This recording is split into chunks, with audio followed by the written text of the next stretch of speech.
Today, militants opened fire on tourists in India's Kashmir, killing dozens. President Trump wants to rebuild the U.S. steel industry, but will there be any workers? Marco Rubio shakes up the U.S. State Department. And Elon Musk says he'll cut down work on DOGE and focus on Tesla. It's Wednesday, April 23rd. This is Reuters World News, bringing you everything you need to know from the front lines every weekday. I'm Tara Oakes in Liverpool. And I'm Sharon Reich-Garson in New Jersey.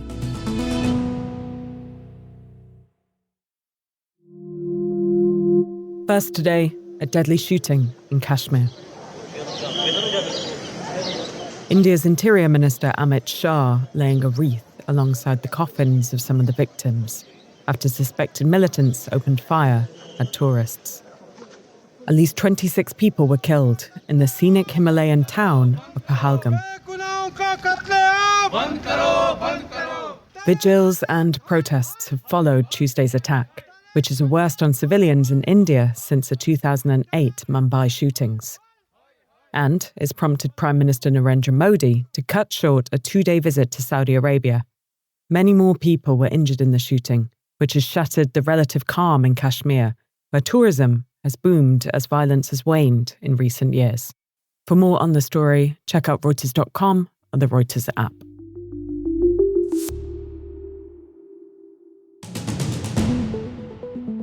US President Donald Trump says he won't play hardball with China, promising that tariffs will be nowhere near the 145% mark. It'll come down substantially, but it won't be zero. Trump also says the US will decide terms if Beijing doesn't cut a trade deal. We talked in yesterday's episode about Trump's threats against Fed Chair Jerome Powell. Now, Trump says he has no plans to fire Powell, but he does want interest rates to be lowered. The remarks could ease concerns over the central bank chief's future that have rattled investors. 2 U.S. judges have extended temporary blocks on some deportations of Venezuelan migrants.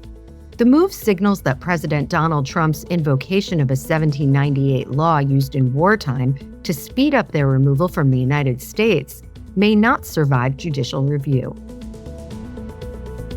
US Secretary of State Marco Rubio has cancelled his trip to Ukraine talks in London.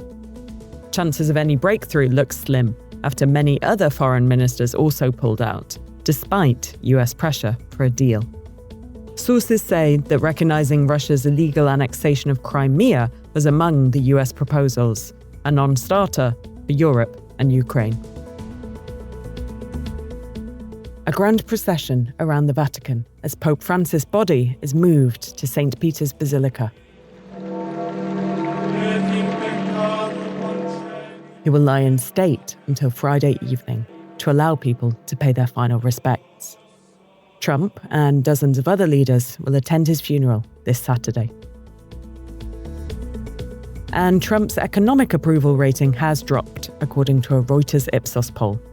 As he approaches his 100th day in office, only 37% of those polled approve of his handling of the economy. The reading is well below any point in his first term.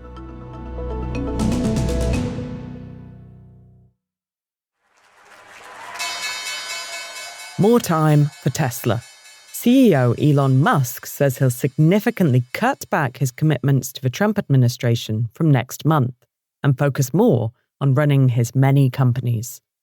In the first quarter of this year, Tesla's auto revenue dropped 20% and its net profit fell 71%. Musk's involvement in the so-called Department of Government Efficiency, where he's led efforts to cut federal jobs, has become a political lightning rod, fueling protests and vandalism at Tesla showrooms. Treasurers of 7 US states have raised concerns about his lack of focus on the electric vehicle maker, given its significance in regional industries and employment. Tesla shares spiked to trade up 5.5% on Musk's comments. The stock has nearly halved from its December peak. President Donald Trump says he wants his tariffs to help rebuild manufacturing in the American heartland. But in steel country, foreign competition, while a drag on steel prices, isn't the biggest challenge for steel companies. It's finding workers.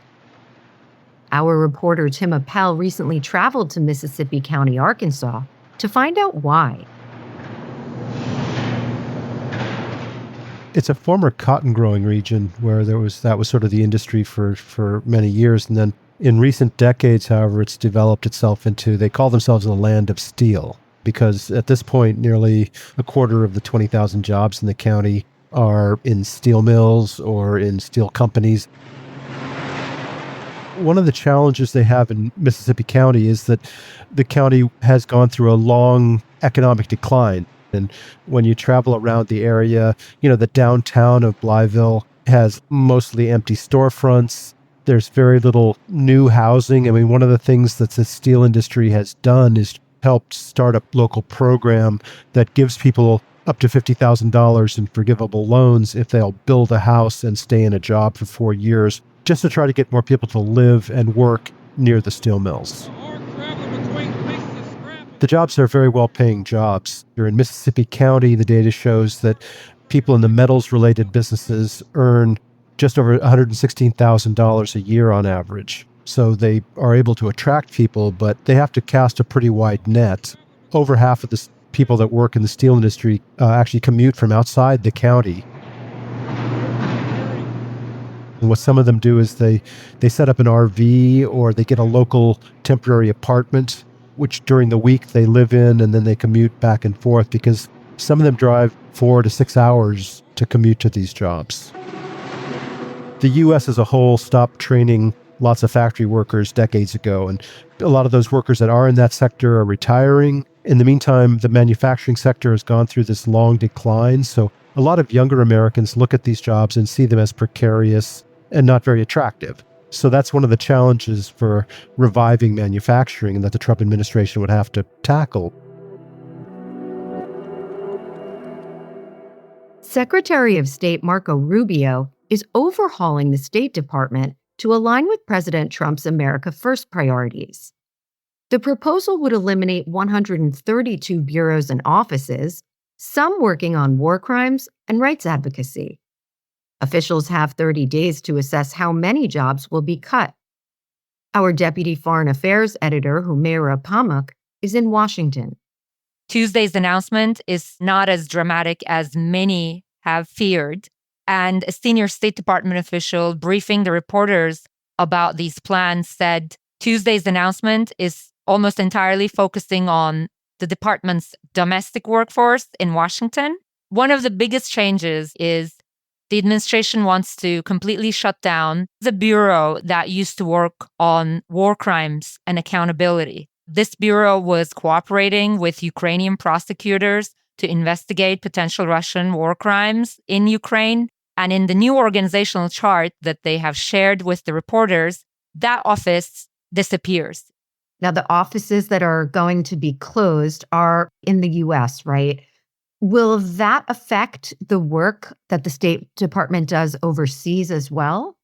This is probably the first stage of this reorganization. There will be more. There's probably going to be some shutdowns of U.S. foreign missions abroad. And I think we're looking at a U.S. State Department that is much more focused on its own region, because preventing illegal migration is a top priority for Donald Trump. And we definitely see a waning interest of promoting human rights and democracy abroad. In the past, Washington was willing to push for some of those values. But right now, we're looking at a State Department which is effectively saying, this is really no longer that much of a priority for me. I actually see it as a meddling into the domestic affairs of the countries. What's the point of angering them while I can do business deals with them?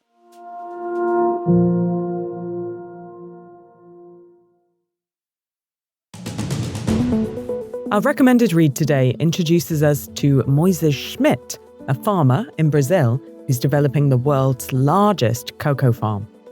His $300 million plan is to revolutionize the way cocoa is produced and capitalize on soaring prices.